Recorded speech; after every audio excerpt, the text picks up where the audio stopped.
好啦，講個故事。加州警方而家調查一對夫婦涉嫌代孕詐騙，因為佢喺屋企入邊發現咗10幾個代孕出生嘅小朋友。原來咧，我成集都讀錯咗呢個字，應該係代孕 surrogacy， 唔係 surrogacy， 所以唔好意思搞亂佢。原來1月嗰陣我去咗一個活動，佢哋都喺度出現過。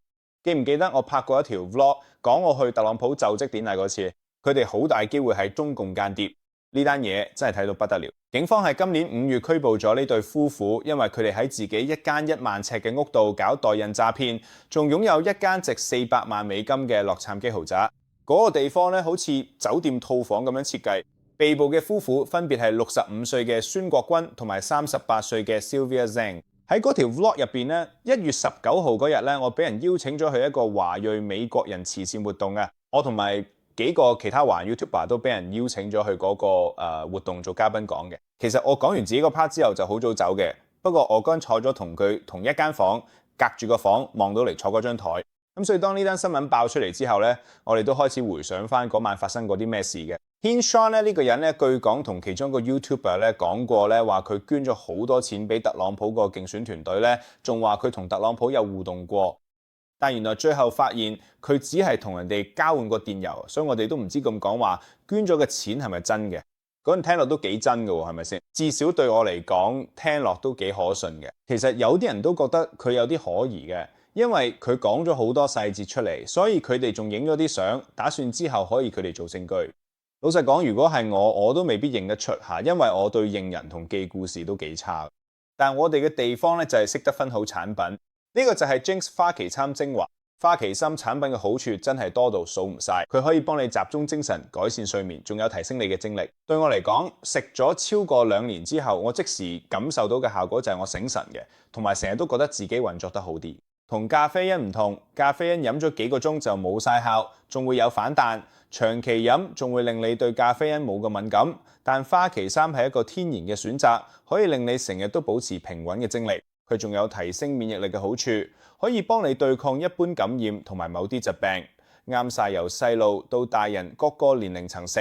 而家7月咧，你可以喺度買到一個超抵嘅組合優惠。如果你買以下任何一款 Jinx 產品，包括 Jinx 240克加100克組合、Jinx 100克2樽裝組合，甚至只係買1樽 Jinx 濃縮液，你都可以用半價加購最多2樽30毫升滴劑樽，再加埋咧用我哋優惠碼 David， 你仲可以再減多15百分。平時1樽滴劑大約賣38蚊，但而家半價只係19蚊，所以咧真係超抵，特別係帶出街用又方便咧，旅行都啱晒。咁就快啲喺下邊描述入邊嘅連結，今日就買翻樽啦。而家我最大嘅疑問就係，究竟係邊個俾咗錢嘅？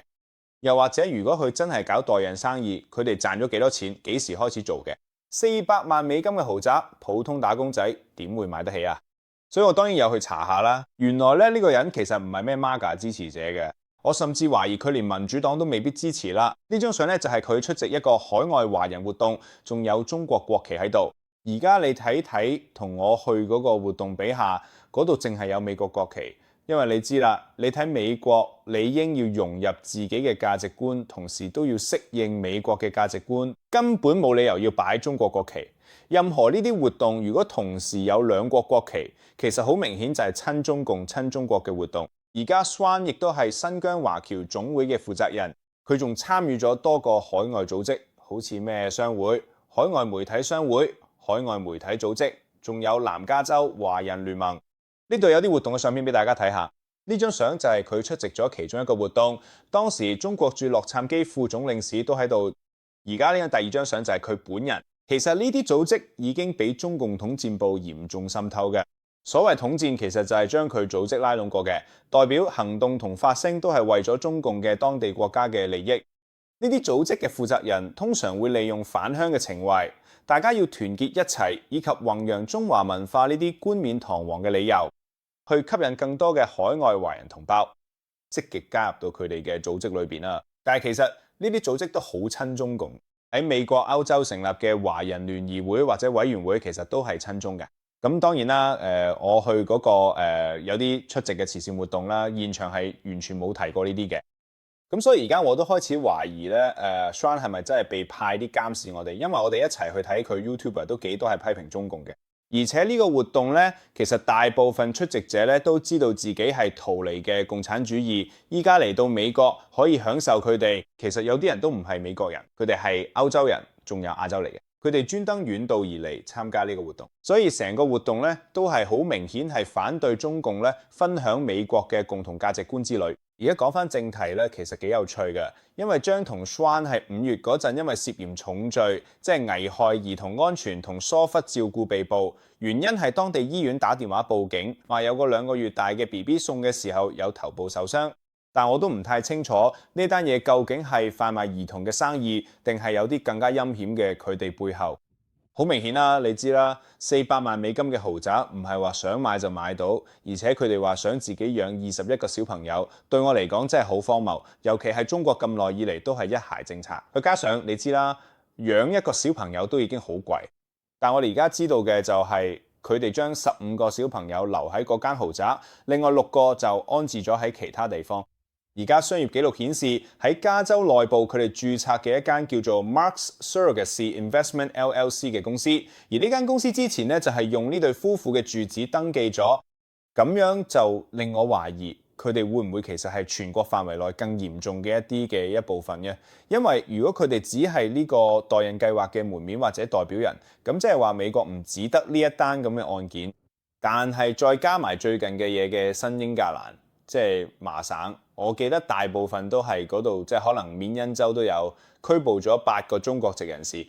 喺麻省嗰度，佢哋有啲獨立屋，後園就種緊大麻。呢啲情況喺奧克拉荷馬州都發生過。佢哋有啲好大規模嘅大麻農場係由中國人經營，甚至會將冇證移民由中國帶過嚟收埋佢哋嘅護照，基本上就逼佢哋農場做嘢。